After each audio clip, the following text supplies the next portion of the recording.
English tenses. Lesson number 8. Past perfect continuous tense.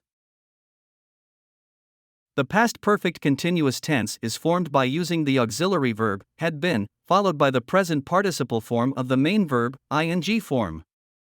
This tense is used to talk about actions that were happening continuously in the past before another action or a specific time.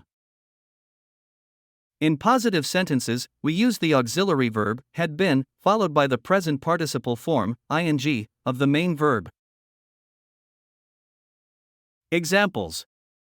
I had been studying for 3 hours before the power went out. She had been working at the company for 5 years before she got promoted. They had been waiting in line for hours when the concert finally started. He had been practicing the piano every day for months before his recital. We had been traveling around Europe for a month before we returned home. In negative sentences, we add not after the auxiliary verb had been. Examples. I had not been paying attention, so I missed the important announcement. She had not been taking care of her health, and she fell sick. They had not been saving money, so they couldn't afford the trip. He had not been exercising regularly, which is why he felt tired all the time. We had not been studying hard enough, so we didn't pass the exam.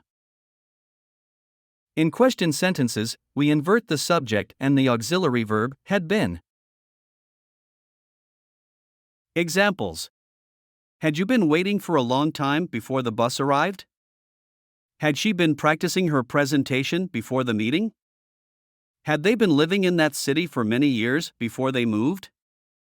Had he been working on the project all night before the deadline?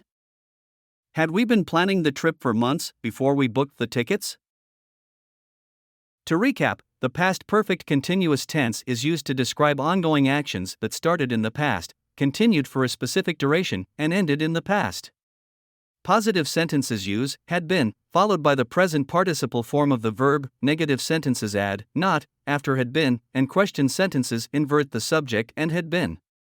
Now that you understand the structure and examples, it's time to practice using the past perfect continuous tense in your conversations. Thanks for watching, and I'll see you in the next lesson.